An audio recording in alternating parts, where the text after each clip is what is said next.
Morning.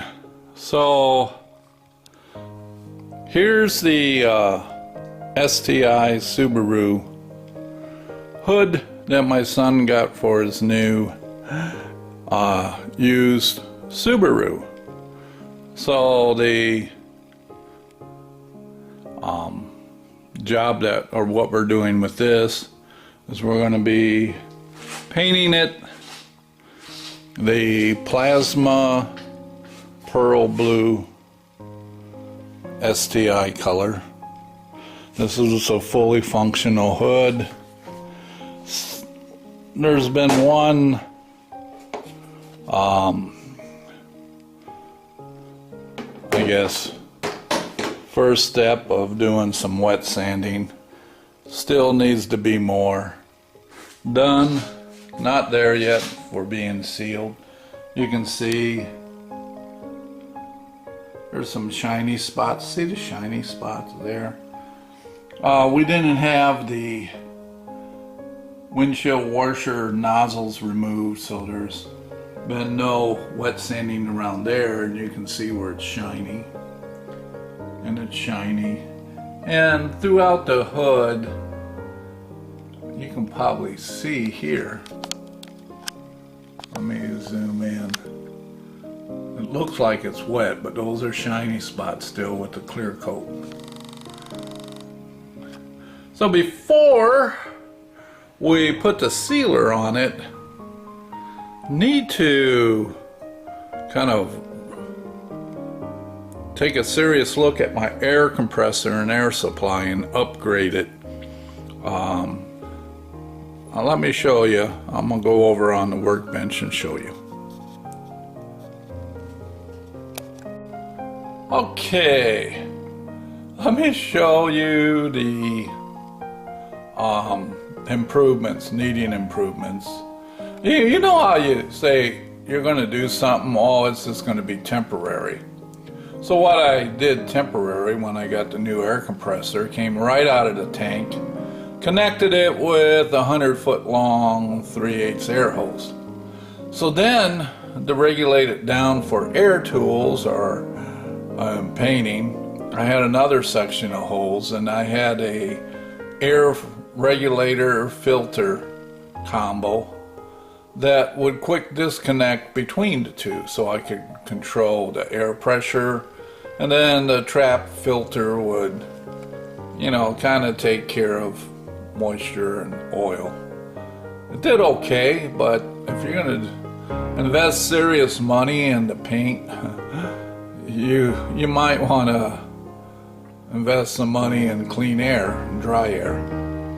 Sometimes that fisheye eliminator that you throw in to compensate for dirty wet air can have some bad reactions. In the past I've had where that fisheye eliminator has taken a clear coat and made it milky.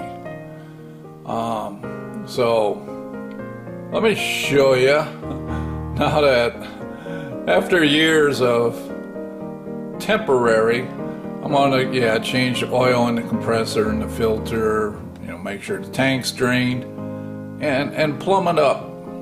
Let me show you what I have. So the master plan. Oh yeah, lots of parts.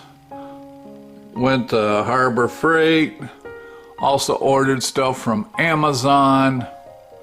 Man, I never realized compressor oil was so darn expensive. Well, so can these things. Decandescent filters, good quality regulator and filter trap. Another inline dryer. But so what I'm going to have is, so what I had before out of the tank, I didn't even have a shutoff valve out of the air compressor tank. I just came out of here and connected my air hose.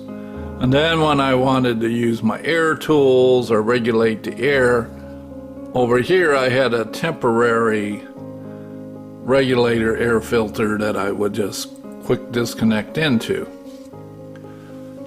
So now I'm going to eventually have 3 air circuits. Right now 2. So I'm getting smart. Out of the top, got a 1/2-inch shutoff valve. Yep, right here. Nice ball shutoff valve. Yeah, they're kind of proud of these. Boy, does the dollars start to add up. I never realized galvanized 1/2-inch pipe was so darn expensive. So then from there, to get over, I know it's, you know, probably not still the best, but, you know, until I can, you know, come up with funds and my health and my ability to hang pipe comes around. So what I'm going to do is put a T here, and on the top of the T will be this 1/2-inch 50-foot holes. It's pretty high quality, and shouldn't, so that will go up the wall to the ceiling, the other side of the garage, down the wall to a T that I'm calling A. So from this side, for right now, I'm going to put a pipe plug, because I may make what I call circuit D later. This would be another regulated air line that would work, you know, for my drill press and my workbench area. Yeah, my D looks like a 0. So let me put the cap on. So for general shop air tools, this is going to be my air circuit B. So I'll have a reel system. Yep, right here it is. Finally broke down. Purchased a nice reel system with 3/8 holes, so it's not laying on the floor like it has been for years, dragging it all around. You know, potential trip hazards, especially the way my legs and feet are. You can't pick your feet up, you're gonna trip over something. So the reel system is where my shop air will come out, and I'll have this air filter regulator going for it. Now there'll be a T, so after the air filter regulator, it's going to T and it's going to come up, and circuit B is going to be this deconsistent dryer oil filter remover. This is for painting, so it'll have a shutoff valve. So here's B, so it'll come in. Here's a deconsistent, the oil filter, quick disconnect, and then for that I got, it's decent quality, but 50-foot 3/8 holes right here that I'll just have, you know, a hook where I'll coil it up and just hang it and store it, you know, versus a reel system, because, you know, I don't paint every day. So,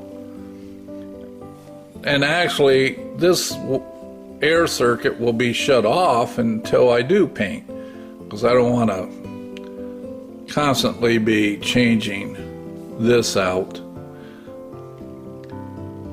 The next, so that's what I'm going to do to, you know, get it ready where I can start, we can shoot the hood. So I got my crossfire sealer, activator, reducer here, and of course that, I got that gun just for shooting primer and sealer. And Yeah, so here you got hangers for like the rubber hose, you got tees. It's amazing when you look at little fittings, reducers. Wow, I mean, you go up to the cash register and it's ka-ching, ka-ching, ka-ching, ka-ching, ka-ching. And then when she gets done, it's like, holy cow. But, you know, it's a really good air compressor, 80-gallon tank, and it's overdue that I do this correct. When it's done, like my son says, we'll get a lot of good use out of it. And yeah, the airline I've been running, I think that it's 1994, that 100-foot long air hose. So yeah, it's time. So that's what I'm up to. This has been planning. My son said he'll give me a hand running it. A lot of these I'll do sub-assemblies and have it all pre-plumbed and ready. You know, I can do some of this stuff here on the wall and mount it ahead of time, and get some of this also taken care of. Another air circuit I'll add out of the air compressor, I'll put a T, and this is just a pipe plug, but it would be for airbrush. So here, this is my kind of paint mixing workbench, and it would also be for doing, you know, small airbrush work. So along this wall, I would have air with a drop-down cord that's regulated and filter for, you know, doing airbrush work. That's it, man. That's what we're up to. Finally got a cool day. It's been 100 plus in this garage. It's supposed to rain today and only get up to 75, so I closed the garage doors to keep some of the traffic noise down. So as soon as I'm done with this, I'll open the doors up and flip the radio on and start working. I think I'm going to start with draining the oil out of the compressor. You know, actually I'll make sure the water's out of the bottom of the tank, empty the air out of the tank, drain the oil, and start looking at, you know, how it's going to be plumbed. All right. So, hope you guys have a good weekend. Again, finally, we've been having, yesterday was 99 degrees. Oh man, I watered the bucket garden. That sun, of course, is black t-shirt too. Man, but the sun beating down, by the time I got that thing watered, I think I needed to water myself down to cool down. Just seems like when you're a little overweight and you're up there in your 60s, your body really struggles with that high heat. At least mine does. I'm gonna go with that. I'll go with that. All right. If I make any progress, I'll show you. You know, like how I got the air compressor PM'd and ready to go. We'll talk to you later. Bye. I'll give you a quick look. As you can see, it's kind of rained a little. You can smell the rain. It is cool, a nice breeze. You can feel the humidity though. But I'll take this over 99.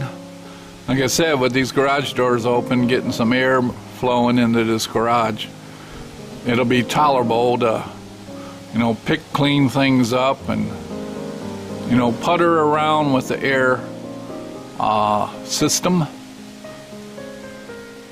So here it is, rainy cool on Saturday.